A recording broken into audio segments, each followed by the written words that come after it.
Good evening, everyone.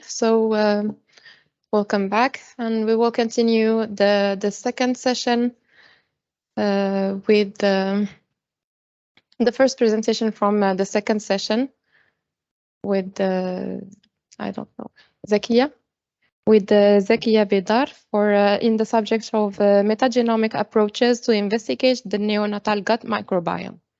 Thank you for joining the stadium.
So hi everyone. So today I'm gonna talking about our work that we have recently published, titled "The Metagenomics Approaches to Investigate Neonatal Gut Microbiome." So before that, we will start with a short introduction about neonatal gut microbiome. So during infancy, during pregnancy, then in infancy, repeated exposures of the fetus and infant to different factors, including delivery mode, antibiotics exposures, gestational age, generics, environment, etc., is supposed to be the origin of the altered microbiome in early life during first years of life. So which is increased inflammation and might predispose later in life to many disease, which we call non-communicable disease like obesity, diabetes, and autism. So the principal aims of our project is to characterize the taxonomic profile of meconium and placenta, then study the influence of different pre- and postnatal factors, as I mentioned before, antibiotics exposures, delivery mode, and gestational age on the first colonization of the neonatal gut microbiome during the first years, and also evaluate the association or possible association between the maternal health, neonatal microbiome, and their impact on the infant development during the first 2 years of life. So in our project, we will focus on 6 major factors, as mentioned before: gestational age, delivery mode, antibiotic exposures, maternal and child health. So the study designs involved initial birth interview with sample collection of placenta and meconium, then regular visit, home visit with also sample collection and questionnaire and health questionnaires. So and now I will be discussing our article, which titled, as I mentioned before, Metagenomics Approaches to Investigate Neonatal Gut Microbiome, which published recently in Frontier Pediatrics Review in 21 June. So in this article, we're trying to summarize the approaches and tools and pipelines used to investigate neonatal gut microbiome. We discuss also the origin and the evolution of this microbiome and different factors that can impact or alter this microbiome in the 2 first years of life. So now I'm gonna talk about approaches and techniques that we have cited in our article and also mentioned some studies. So the most techniques used to explore neonatal gut microbiome are 16S RNA gene sequencing and the whole genome or short gut metagenomic sequencing. So the first one is it consists of both variable and conserved regions for use for taxonomic profile, while second one present the whole genome present in a given or the whole genome sequences present in a given sample. So there is also an increase of use of different metaomics. One of these methods, it's metabolomics, which used to provide metabolites generated by the gut microbiome. Another techniques, it's metatranscriptomics, which used to identifying and measuring mRNA from the microbes in the gut microbiome. Another techniques, it's proteomics, which used to identifying and quantifying proteins from different microbes. So let's start with first technique, which is 16S RNA gene sequencing. In these studies, they used this technique to study the impact of antibiotics during the first 2 years of life. So in this study, they found that infants with 2 or more antibiotics treatment during the first 2 years of life have a higher level of Moraxella sparsity, which is a pathogenic bacteria. And they found also that this bacteria was linked with a high risk of developing asthma later in life.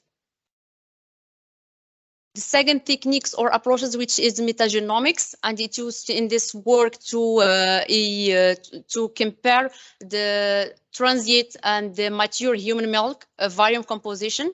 So in this work, they found that the human variome have an impact on the gut microbiome in the first 2 years of life. And they found that the most prevalent or the most type of virus was the group of bacteriophage, which is implicated in the intestinal homeostasis. So using metabolomics in this work, they try to study the impact of delivery mode on neonatal gut microbiome during the first 2 years of life. So in this work, they found that the infants with vaginal delivery had a higher level of bifidobacterium, which is considered as a good bacteria, while the C-section group have a high level of Klebsiella, which is a pathogenic bacteria. And they found also that this pathogenic bacteria was linked with a high risk of developing infection like pneumonia. Another approach with proteomics. So in this work, they used to study the association between human proteome milk and allergy of both the mother and the infant. So in this work, they found a strong association between the proteins in the milk of mothers with allergic and the high risk of the infant to develop allergic later in life. And they found more than 23 proteins are different between the group where the mother and infant were both allergic and compared to the group not allergic. Also, in our article, we discussed some challenges and limits of the low microbial biomass samples, especially meconium and placenta. So all the approaches and techniques developed are suited with samples with a high microbial biomass, like the adult gut microbiome, and not with low microbial biomass, as I mentioned before, placenta and meconium. Another challenge is microbial contaminations, which occur at any step during sample preparation and analysis process.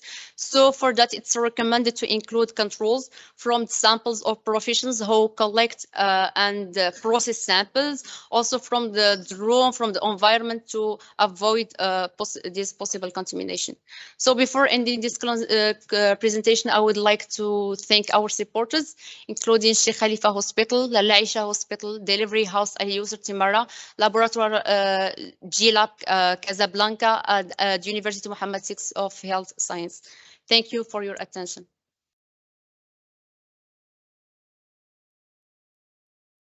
Thank you, Zakia, for this very pertinent presentation. Now we will take some questions if you have any.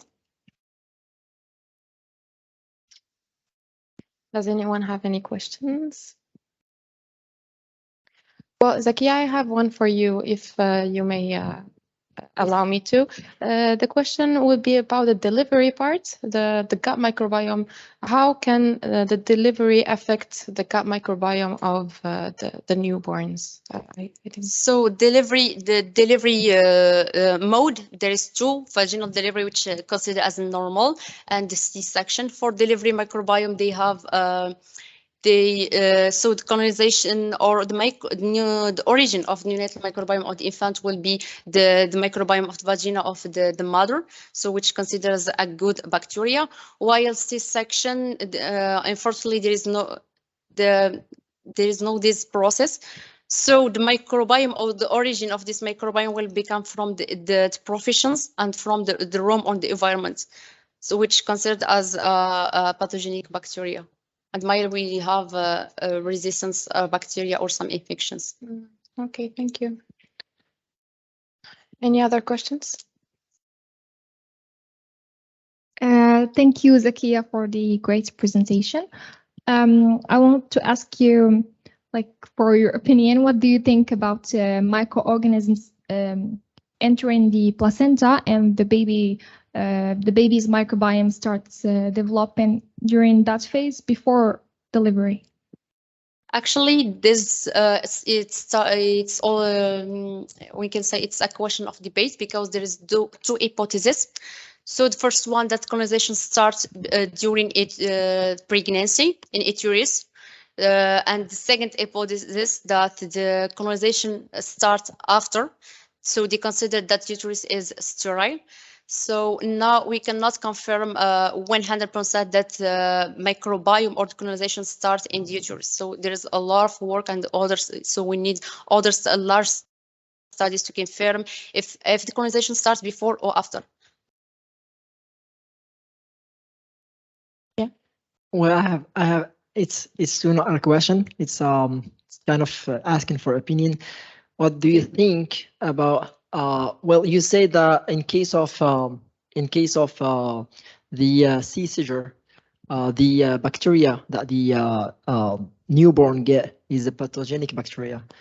But it depends on it delivery depends mode, on if the it's delivery. C-section or Yeah, I'm vaginal talking delivery. just about the C-section. C-section, Yeah, the okay, C-section or the okay. C-seizure. So in this case, don't you think that in this case, actually, the baby should have an enhanced immune system? Because we know that the adaptive immune system, it's not developed yet at this stage. So if he has a pathogenic bacteria in his microbiota at that stage, shouldn't he be more immune to these kind of bacteria in the future? I mean, shouldn't be a good thing instead of being a bad thing? So we can say it will be a bad thing, but some mothers doesn't have a real choice to choose between the vaginal or the C-section. So for C-section, there is some recommendation to kind of implantation of the vaginal microbiome from the infant, or transfer the microbial vaginal from the mothers to infant, to kind of restore this microbiome. But there is a risk of contamination, so it's recommended to do a screen of this bacteria to choose just the good bacteria and transfer them to the infant. So these are some recommendations to restore the good bacteria. But also during the first 2 years, the microbiome of the infant changes rapidly. So maybe this baby with not recommendation or intervention, we can say with no intervention of us, like using medication or other recommendation, it may be restore this microbiome later in life, just by breastfeeding, like breastfeeding can restore the good microbiome. What about What about the artificial feeding? artificial feeding? I mean, yeah, the bottle feeding. So we can say is another factor that can impact the gut microbiome we can say in the bad way. So if we can combine C-section and artificial microbiome, it might be this baby can develop some allergies or infection later in life. But it's not really confirmed 100% that all the infants with the C-section and artificial milk will develop this disease or infection. We have a question right here, please. I have a question about if the mother did misuse the antibiotics before even getting pregnant. Can this impact her microbiome, and which could lead to an altered microbiome in the baby, even if she gives birth in a natural way? So maybe there is other factors before even giving birth that may implicate some changes that can be not good for the microbiome of the baby. So for the first part of your question, exposure to antibiotics. So it will be a major impact if the mother takes antibiotics before 3 months or 6 months. That's the result from studies. So a lot of studies says that if the mother takes antibiotics before 3 or 6 months, that will have impact on the microbiome of infant. For the second question, you might say that. Can you just repeat, please?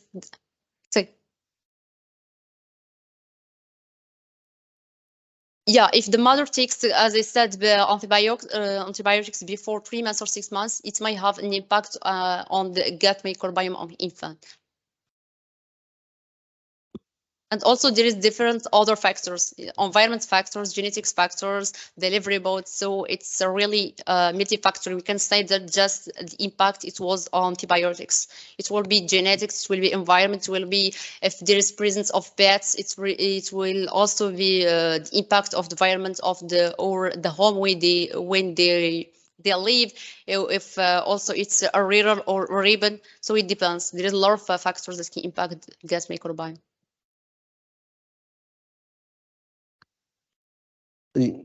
Can you come back to the title of your presentation? Yeah, this one. Okay, so the title of our presentation was Metagenomics Approaches to Investigate Neonatal Microbiome. Yeah.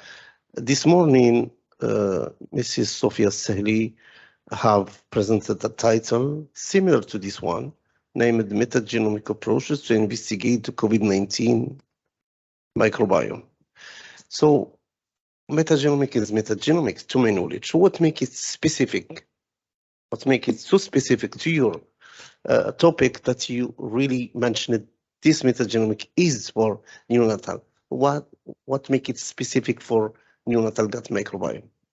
So these metagenomics or approaches, it will use for both for adults or neonatal microbiome. But what makes this specific? It's we trying to adapt these approaches and technique to be suited with neonatal samples. As I mentioned before, that placenta and meconium contain a lower microbial biomass, which not the case in for the adult gut microbiome, which had a high microbial biomass. So we trying to adapt these approaches to be suited with these samples to avoid contamination and have good results. So this adaptation, it's at the sampling level, at the biological level, not at the informatic level. So the adaptation starts from the collection. So it will be, we will collect, it's recommended to collect samples in, we can say, a sterile way. And also it's recommended to add control specifically with these samples. It's not the case when we have bacteria with the high microbial biomass. But for this like placenta and meconium, it's an obligation to add controls, negative controls, and also to collect samples with the sterile way. So wearing gloves, masks, and the professional who collect samples. It should collect these samples in a sterile way. It's not the case for microbiome with high biomass. So with this, some recommendation or approaches or adaptation to the neonatal gut microbiome. And also there is some pipelines bioinformatics that can reduce this contamination, but this cannot replace the negative controls. So it's recommended to use both. To use the negative controls during sample and also these pipelines or bioinformatic pipelines to eliminate contamination.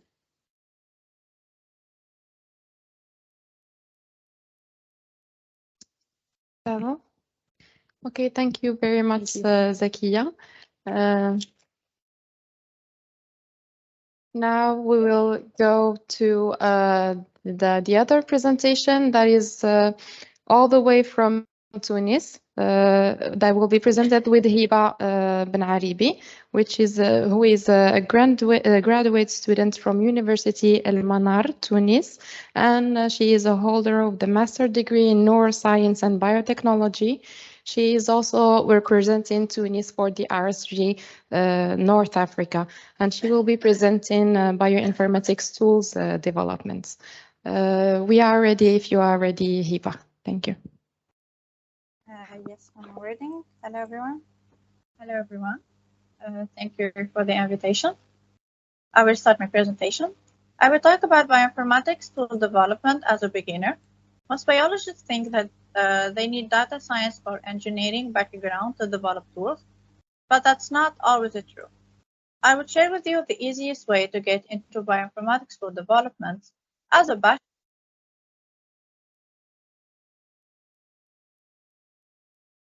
or a master biology student. The journey to develop a new tool starts by having an idea, followed by studying the existing tools to make sure that your idea is novel and requested. Then you need to assemble a team with both programming and biological background.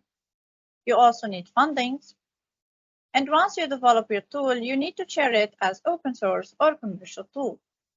And finally, maintenance is required for long term. During this presentation, I will share with you what I believe is the easiest way to start developing bioinformatics tools with minimum air programming skills, starting from developing simple pipelines to air packages and shiny apps, and in more advanced stages, software development. Your tool should be a solution for an existing problem. Let's take an example, gene expression analysis. The problem is that this analysis requires programming skills to be performed. So ideally, your solution should not require any programming skills. The three common methods to perform expression analysis is first programming, second some software such as Expression Suite, and third some online tools such as EasyGEO and ShinyGEO. You might have a look and decide that there's no need for new tools. But if you look in detail, you will see that the first option requires programming, the second requires CPU and RAM, and the third have a limited data size option. The best way to develop a professional tool is to have a team of biologists, data scientists, and bioinformaticians. And sometimes you may need web developers. And as a beginning, you need a supervisor. If you are lucky enough, you will have smart friends in all these files. But they also need to be available and motivated to work on the project for weeks or even months. An easy alternative will be codathons, or also called hackathons. There are competitions/events organized by multiple universities and organizations. There are different types, national and international. I recommend international events since they provide the opportunity to create worldwide network. They might be in-site, which means you need to travel to the location of the event, but many provide the opportunity to attend online. Some are paid, but as low to middle income countries, we have access to discounts, and many are available for free. The duration can go from some days to weeks and even months. To find them, you can look at the NIH weekly blog or search on Twitter in some bioinformatics communities, or simply search on Google. I will present to you, for example. First, the ISCB organized some codathons around the year. They are short and you need to pay to attend. And the top groups can get some money prizes, around $100 or $200 depending on the event. Second, DNA Nexus. It is a data analysis server that organizes one hackathon per year. It is international for the duration of 3 days. It is free to participate, and the winner gets symbolic prizes such as gift cards. And they cover the publication fees if your work is good enough. Spark Porter is a database for neurological and neurophysiological data that organizes one hackathon per year. It is international for the duration of 1 week. It is free to participate, and the top 4 groups get some money prizes up to $20,000. And they also cover the publication fees. The last one is the ISBCB. It is for African mainly. It is up to 3 months long. It's free to join, and there is no prizes, but they cover the publication fees. The links are at the bottom of the slide. Take a screenshot if you are interested. Codathons are great opportunities that will challenge you to learn and achieve your goals faster, and you also won't need funds since they cover the server costs, publication fees, and you usually get supervision. So now you validated the need for the new tool and for team and funding, it's time to start developing. Supposing you want to develop a gene expression analysis and visualization tool. As a beginner, you should start by developing sample pipelines. The classical workflow for gene expression analysis starts by downloading the data from a public database or a wet lab sequencing experience, then filtering and preprocessing the FASTQ files, then perform the expression analysis, and finally visualization. If you are using the R language, you do not need to write the code from scratch. Bioconductor is a library of hundreds of R packages for all sorts of biological and biomedical analysis. So you can find the package for each step of your workflow and combine them in a single R script. Then you can share it on GitHub. A better way to share your code is to convert it into an R package. The conversion could be performed using the app tools. You can share it on GitHub or submit it to Bioconductor. So now your tool is easier and requires less packages knowledges to perform the analysis, but we still need programming skills. Your next step could be developing a Shiny app. Shiny is an R package used to build a interactive web application. It's excellent for data visualization. So your tool will be one function R package. As a result, you remove the programming requirement, provide interactive dashboard, and great visualization. But you still need RStudio or a similar software to run the app. You can next host the app on a server to make it accessible online. An example is EasyGE. It is a Shiny app available online. As you can see, the dashboard like a website, which you can go through the filtering and analysis steps without any coding. And the results are interactive plots. As you can see at the right, Shiny apps provide maximum customization options. So now your tool is an online hosted Shiny web app that do not require any programming skills, provide interactive dashboard, and is platform independent. You have achieved your goal. But there are still windows for improvement, since the users still need internet connection and also need to share the data on a shared server, which might stop some biologists and clinicians from using it if they want to analyze some private data.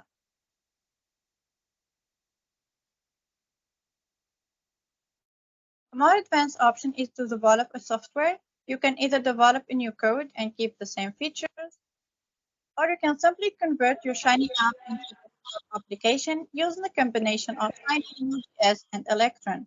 Obviously, there are multiple ways to develop software, but this is the easiest way since you already have a Shiny app.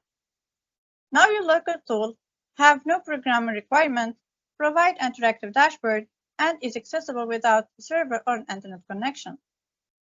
Now it's time to decide if you want to share your tool as open source or a commercial software. Note that if your R package or Shiny app was submitted to Bioconductor or was developed during a codathon organized by the NIH or similar organization, it must be open source, or it would not be accepted by Bioconductor and you will not get the funding from the NIH. Otherwise, you can choose to commercialize the tool.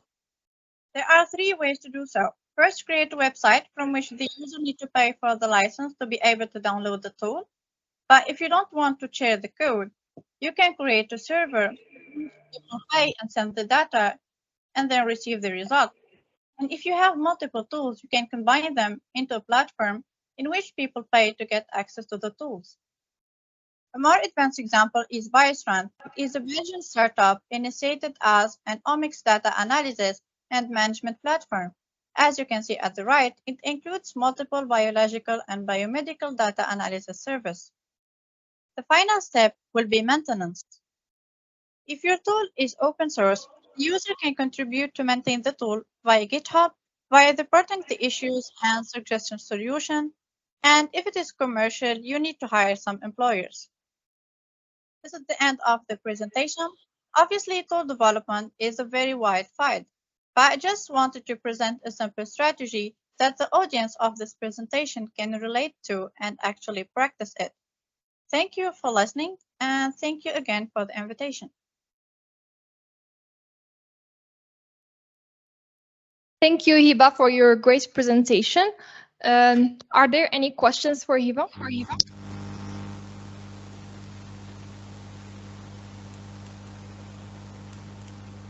If not, I will ask a question. So Hiba, if you were to give a piece of advice to a student that just started bioinformatics, what would you say to him or her? My advice is I highly recommend they participate in international events and the Codathon I mentioned. I participate in 3 of them, and believe me, it's the best way to create a good network first. Second, you will get the knowledge from professional people. Third, you won't need any funding. First, it's a great motivation, because if you're learning by your own, at some time you will give up or have another hobby, but in Codathon you will have some deadlines, so you are forced to continue and move on your idea. And yeah, finally, I think bioinformatics is the passion, and you need to really like the fight to get into it. And good luck for everyone. Yeah, thank you so much. We have another question from Abdullah. Thank you, Ms. Hiba, for this presentation. I have a question about, because in your title you say that it's the strategy of developing bioinformatics tools as a beginner, while you were talking about developing some commercial tools. And I think in case of commercial tools, we need really some kind of expert person, because at every level you need to test your tool for different cases, so you can really target your customers. I don't really think that a beginner can really work on a kind of commercial tools. Yeah, I agree if it is its first experience. So the strategy I shared today is actually my journey for the last year. I followed this particular steps. When I started, I really only know the basics of air programming. So, and all my stages were performed during Codathon. So when I started, I only had the idea and the basic knowledge. The next step of my same project was I knew how to program, and I do have an idea, but I collaborated with data scientists. I'm a biologist. So I collaborated with a professional data scientist in which I explained the biology and he writes the code perfectly. And then by the time I learned how to develop Shiny apps, I became the developer of the team, and I got joined by a medical student, which helped me integrate analysis that are more advanced. So the thing is that it's a gradual, and I handily, yeah, you are a beginner in programming, but you are collaborating with people, with data scientists, with medical people, with some web development is required. So yeah, you start as a beginner with sample pipeline, but with the time, so this strategy for me took about a year. With the time, you will learn from yourself, you will learn from the people you collaborated with, and at the end of the year, you will be able to develop a software, hopefully. Yeah, maybe for commercial, you will then need to collaborate with more professional people. But as a biologist, you can simply go with your idea and your basic draft of the code that is not perfect. And then the data scientist will help you to make it really commercial and professional. Hope I answer your question. That's great. Thank you so much, Hiba. Is there any other question for her? I guess not. So can we have a round of applause for our fellow friend from Tunis? Thank you so much. Thank you so much. Next, we'll have our friend and colleague Nihal Habib, that is currently pursuing an internship in Spain. She'll be talking about RNA-seq analysis methods and presenting an example regarding the subject. So Nihal, please.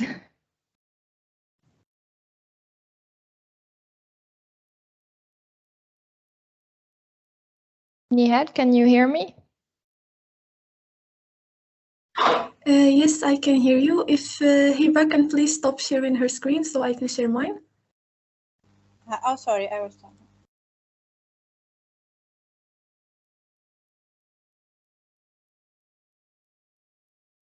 Hi, everyone. Hi. Today, I'll present a metagenomic study entitled Vaginal Microbiome Exploration within North Africa Reproductive Age Women. So I'm going to go with a brief background in the vaginal microbiome and also the bacterial vaginosis infection. Then the aim of the study, the methodology, results, and a conclusion.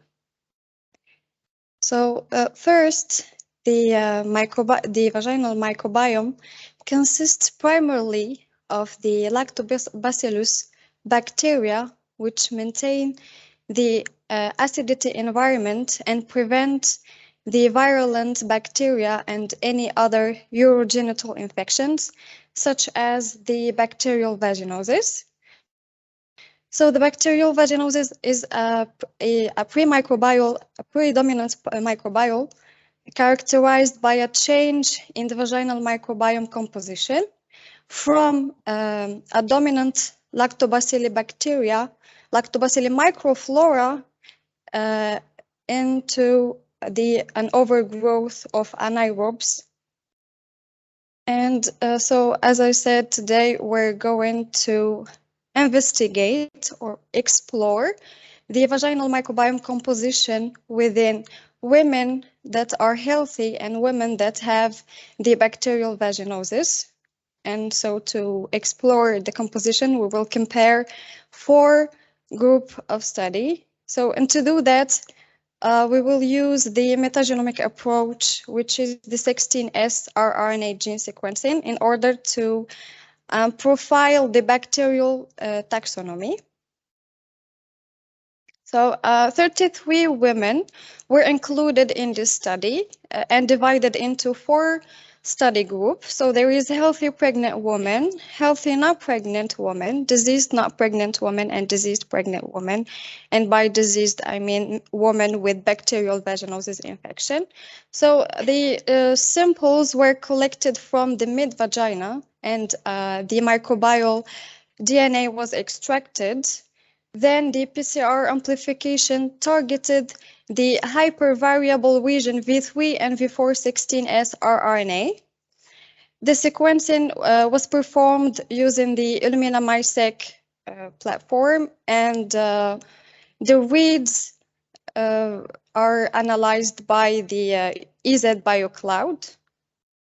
So the data were imported from the Sequence Read Archive, which is a public database where you can find any data that you want.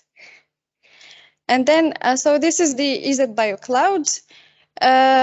This is a cloud that was prepared by a South Korean lab. And there is so many databases and pipelines integrated in this cloud. So we used the 16S rRNA taxonomic profiling pipeline. So the raw data that is uploaded to the pipeline can be from those NGS platforms. And in this case, we used the paired end sequences pre-processing. So the paired end sequences were merged using the overlapping sequence information. And then the reads with low quality was detected and filtered out. Then the identical sequences were dereplicated, and using the EZBio cloud database, the species were identified and the cloud calculated the alpha diversity and the beta diversity. So as a result, herein there is the microbiome taxonomic profiling within healthy women. So those are the profiles of the healthy women. So there is the healthy pregnant samples and the healthy not pregnant sample. And as you can see, there is an overrepresentation of the green, and the green means the Firmicutes phylum. So this is the phylum level. And there is a small proportion of actinobacteria.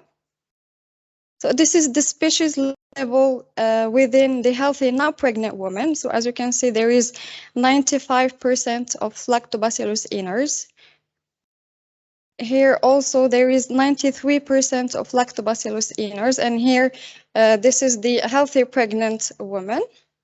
And for the small proportion, it means that there is some Gardnerella and Dialister species that are markers of the bacterial vaginosis infection. So even though this is a healthy pregnant woman, it might she might have this infection because there is a slight proportion of those bacteria.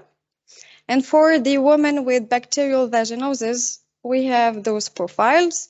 So there is so many colors. There is the green, the pink. So that means that there is so many phylums.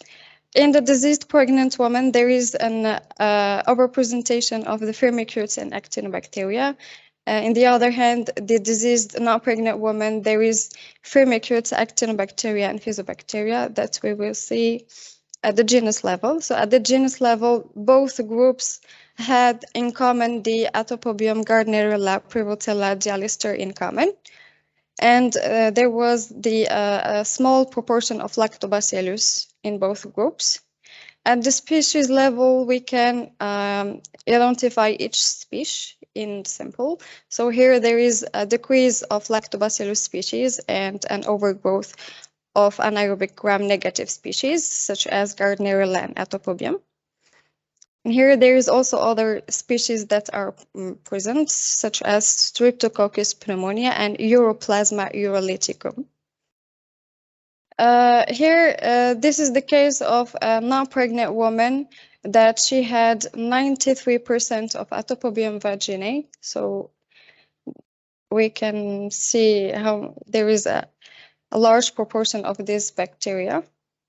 Here also Gardnerella, Atopobium, and Snetia, and a decrease of Lactobacillus. Here too. And the cloud had allowed us to identify the number of species. So as you can see that in the diseased woman, there is a high number of identified species compared to healthy women, which is confirmed by the channel diversity index. There is a high richness in diseased women compared to healthy women. And for the beta diversity, the cloud allowed us to see the similarity between groups. And so there is the healthy group that has the same phylogenetic relationships, and the diseased group that had different phylogenetic relationships. So as a conclusion, I would say that 16S rRNA implicant sequencing provides us to illustrate the composition of the vaginal microbiome and to identify the opportunistic pathogens within women that have the bacterial vaginosis. And we can say that the Lactobacillus species are the mark of a healthy vaginal environment. And so this investigation of those patients can aid in the development of rapid or accurate diagnostic and new personalized therapy. And thank you for your attention. Thank you so much, Sumaya, for the great presentation about the vaginal microbiome. So I'm going to open up the panel for questions now. So is there any question for Sumaya? Okay, so I'm going to start with the first question. So what are the North African population that you analyzed? Yeah, they were Egyptian. Okay.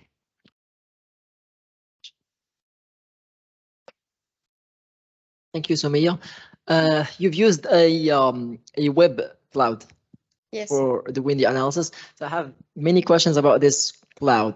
First of all, does it allow the multiple analysis? I mean, redoing the analysis like a loop, or you should do sample by sample? Simple by simple. Okay. The other one is about the we know in metagenomic we should, in order to do the taxonomy profiling, we should work against a database. Yes. The Easy BioCloud, does it use a the pre-known databases or its own database? I mean, CUVA, RDB, etc. Or EZ BioCloud had combined a lot of 16S databases in one databases. so it's used its own database, but Yes. actually it's okay.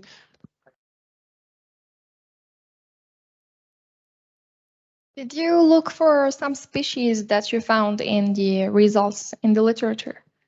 Yes. And you found it with the exact taxonomy from their database? Yep. So are there any other questions?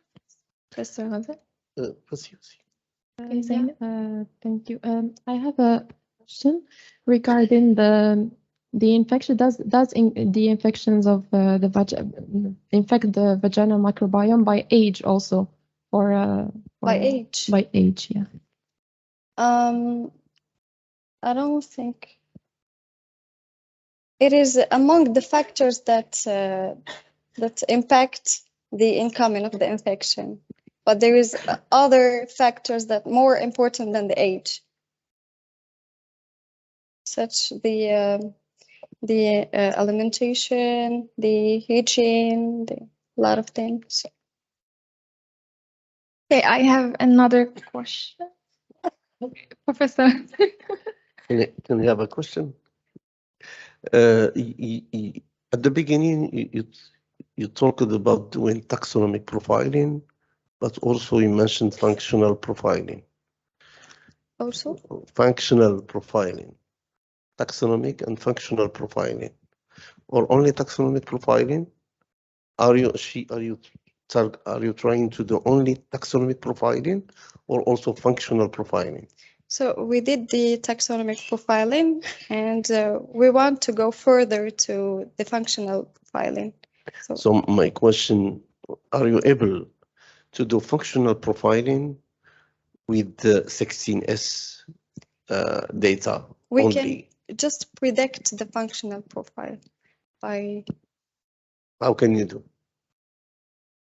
The EZ BioCloud can have this parameter, this metric. Because other than the 16S taxonomic profiling, we can do a lot of things. No, but can you do that? My question, can you do functional profiling only using 16S data, or you should go to WGS data?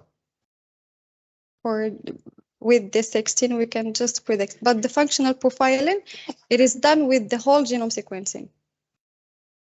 Excuse me? The functional profiling, it is done with the whole genome sequencing. You don't think we can do it with the... We can predict. Yeah, you can approximate. You can do. Yeah. It. So okay. Mm-hmm.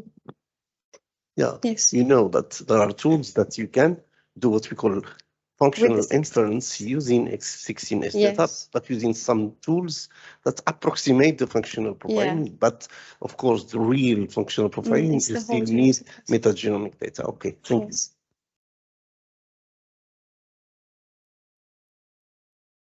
Okay.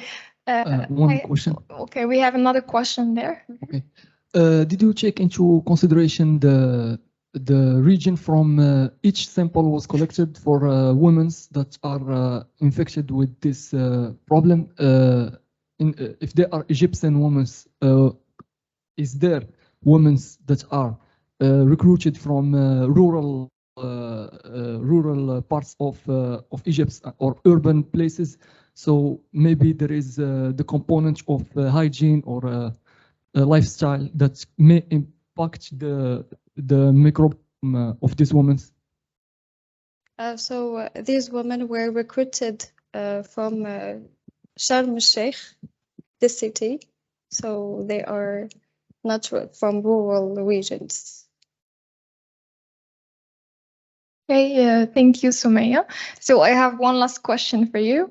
Did you apply the analysis? Did you use another tool for your analysis and compare them with the Easy BioCloud? Yes, I did with the data2. So we already done the analysis with data2, and we couldn't go further to the species level. So we just stopped at the genus level. Yes, but at the general level, were they kind of similar or some slight similar. differences? Yes. Okay, that's good. Thank you so much. Please give a round of applause to Sumaya. Thanks. So we go back to Nihal, finally. Nihal, if you hear us, you can go ahead. Hello, good afternoon, everyone. I hope you can hear me. Yes, we can. I'm sorry for the technical issues that just happened. I don't know what went wrong. So first of all, I would like to just start by thanking the organization committee and everyone involved in the organization of this Bioinformatics Day. I attended all the presentation from this morning, this afternoon. They were all great. So today I will be talking about some RNA-seq analysis method and giving an example of application. So to start off, we all heard about the term system biology. So system biology is an approach in biomedical research to understanding the larger picture, be it at the level of the organism, the tissue, or the cell, by putting the pieces together. So as you can see here on the side in the picture, we are putting pieces together from either by studying the DNA sequence, the gene expression and regulation, the biomolecular interaction, and the networks, and then optimally we arrive at the system, which is the human being. For us, we are going to be interested in the gene expression and regulation. So I'm pretty sure we all know the central dogma. It is mainly composed of two sequential steps. We have this transcription, which is copying the DNA into RNA, and this translation, in which the RNA is made into proteins. What matters in this presentation is this step, this transcription. So this transcription is the key step that controls the on and off genes, and subsequently underline the identity of the status of the cell. For example, when we compare here these two cells, we have a neuron and an epithelial cell. They appear to be so different as if they have different DNA. But if we come back to their origin, they all come from one single cell. And the reason for this differentiation is the expression of different genes in each type of cells. So the gene is being expressed when the RNA, when the protein or the RNA product is being made, and the on and off states of all the cells genes is known as the gene expression profile. So as we can see here, each cell type has a unique gene expression profile. We can find some genes that are expressed in one type of cells and are not expressed in others. So to study this expression profile, a typical RNA experiment goes approximately the same way in all types of RNA. Here we have the mRNA or messenger RNA. We start by the extraction of polyase RNAs, then convert them into complementary DNA and cut them into pieces, or the shearing step. We then go on into the amplification and adapter ligation, which is what we call library preparation for sequencing. And then we finish off by the sequencing, either single end sequencing or paired end sequencing. And here is when we have what we call our reads. So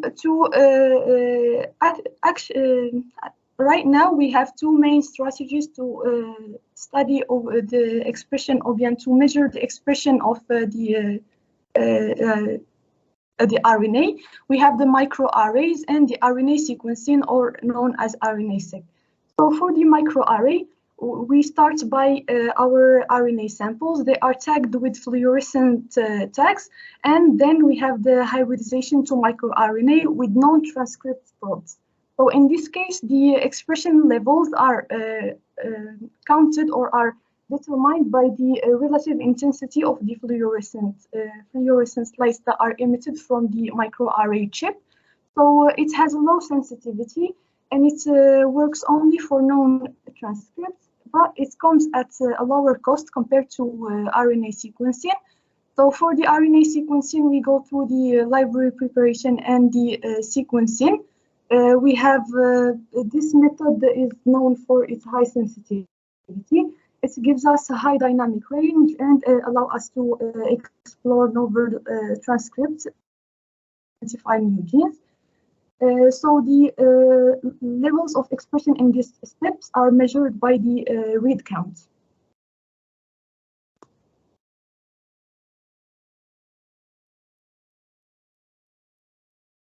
Okay, so here is the bioinformatics pipeline. We can see all the steps in purple are what we just discussed. They are the wet lab steps. So we start by our hypothesis, the experimental design, we get our RNA, and then we go to sequencing. Once we have our reads, the RNA-seq experiments or the bioinformatic pipeline for the gene expression analysis usually takes the same steps every time. We start by the quality control of raw reads, the read alignment, which can be done either by reference or without a reference. It's what we call the de novo assembly. We then go ahead to the quantification step, followed by the differential expression analysis or testing. And then finally, we have either we go on to explore the biological insights or visualize the plot. So today we are going to be seeing a case study, which is the identification of differentially expression of microRNAs in males and female children with medulloblastoma. So medulloblastoma is the most common malignant brain tumor of childhood. It starts in the lower back part of the brain called the cerebellum. So it is involved, this part of the brain is involved in the muscle coordination, balance, and movement. So in the literature, we found that the incidence of the medulloblastoma varies by sex, 3 males to 2 females. And also the altered microRNA patterns can serve as either for tumor diagnosis, disease prognosis, or for the therapeutic response prediction.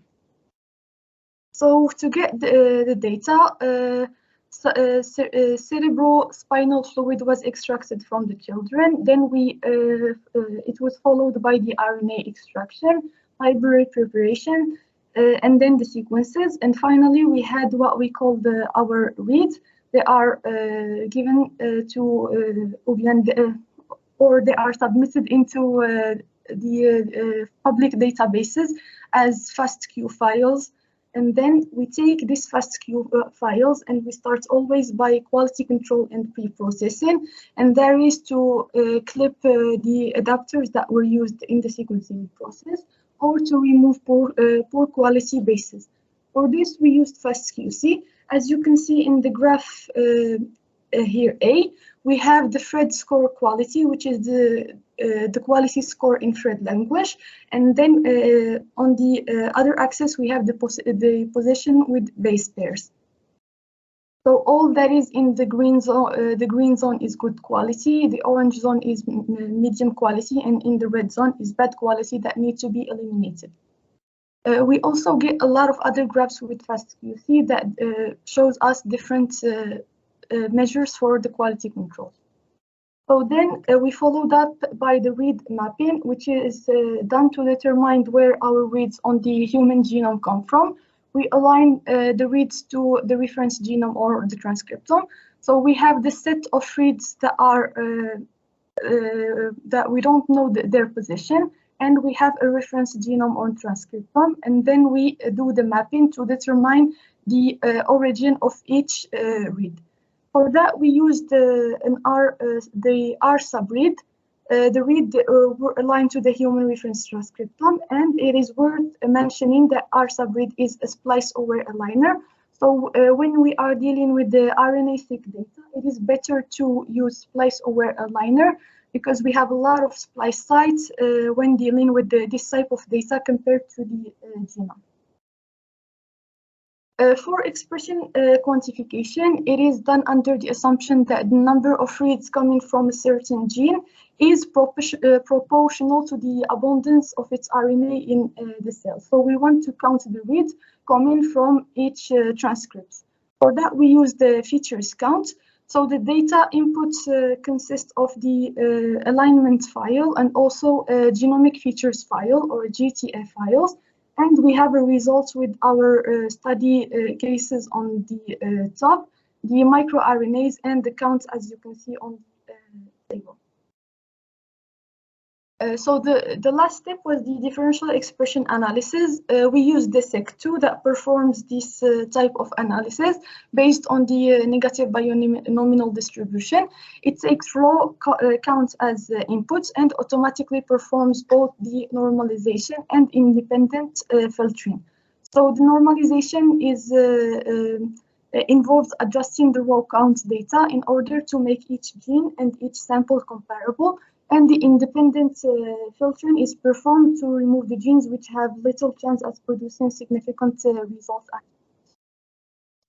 So for our results, we can see here on the plot, we have a plot for the mean expression by the log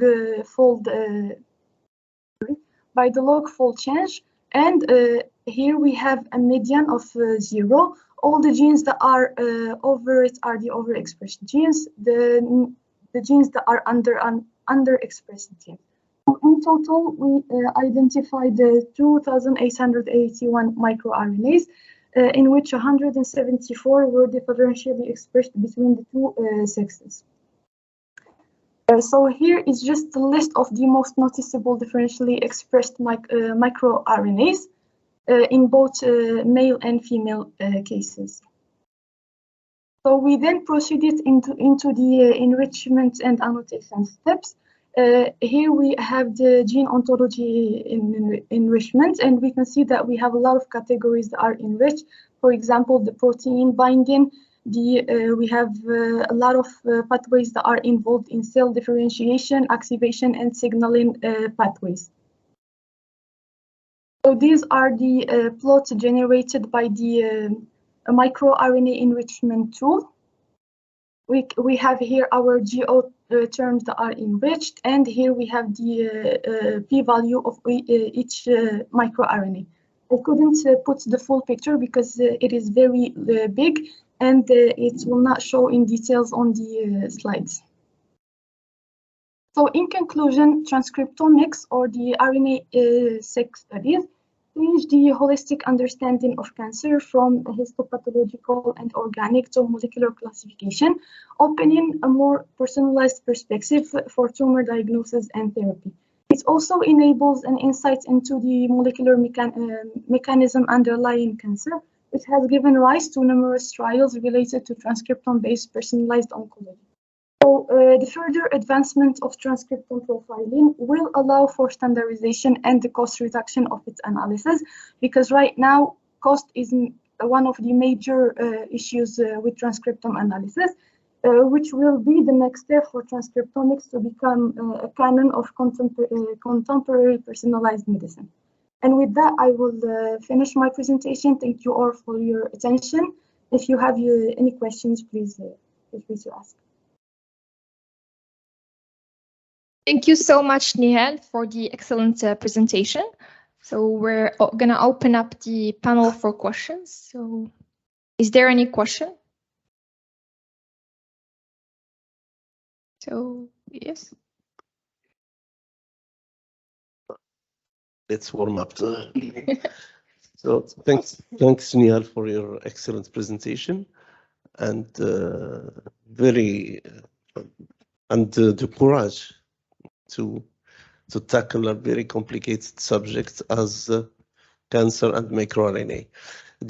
My question is during the process of preparing your RNA-seq, how can you make sure that you are, because you start by extracting RNA, so how can you make sure that the following steps are only done with microRNA and they are not contaminated by the rest of the RNA? Let's see the other coding RNA, ribosomal RNA transfer, ribosomal RNA, transfer RNA, and so on.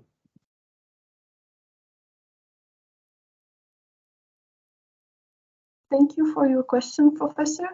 So right now, in my knowledge, there exist like kits that are sold on the market for the extraction of specific types of RNAs. And we can perform like quality controls after the extraction before going ahead and doing the other steps. We can just perform a quality control to make sure we are only working with our targeted type of RNAs. But from what I know, it exists like kits that target specific types of RNAs depending on the type of study you want to do or the results you want to achieve. Great, thank you, Nihal. So I believe Abdullah has a question too. Thank you, Nihal. I have a question about the volcano plot that you have presented, because you've talked about the male and female, but in the plot we don't see male and female. We see only the main expression and the log fold change. So how the volcano plot can help seeing the differential expression between them? And another thing, is there any threshold in order to say that a gene is overexpressed or underexpressed?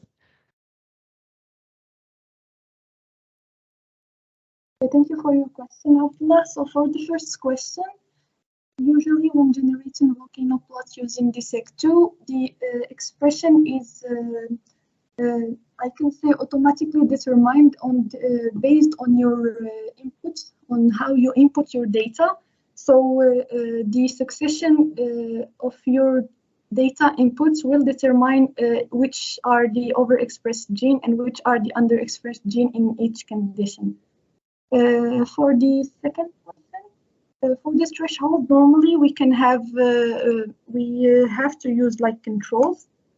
But if we don't have controls that are available in our studies, like negative controls, we can either look to determine a threshold that was already used in another study. We try to set one for ourselves and test if it gives good results afterwards or not. Thank you, Nihal. So are there any other questions? Okay, so I have one last question for you. Is there any specific database where we can find the transcriptomic data? And another question, what's the first challenge that you had to overcome when you started working on transcriptomics? Thank you, Sophia. So for the first question, the most widely used database for expression data, whether it be RNA-seq or microarray data, is the GEO database, which stands for Gene Expression Omnibus database. It is available. You can find both types of data, the microarray or the RNA-seq data on there. For the second questions, I think it was about the challenges, right? Yes, the first challenge that you had to overcome when you started working on transcriptomics. So transcriptomics data, I came to realize it is very sensitive, and we also have one of the main challenges is the lack of reference. So when we are working with some species, we don't have a reference transcriptome for each species. And we also, during the analysis, it is very, very important to use cases and controls for the results to be more reliable and correct in the biomedical sense of things. But other than that, right now, there's a lot of tools that are available. Also, as Hiba presented before me, there's programming languages that can help in the development of personalized scripts or tools for your study or your type of analysis if you have something specific in mind. That's great. Thank you so much for your answers and your Thank participation. So please, can we give a round of applause to Nihal?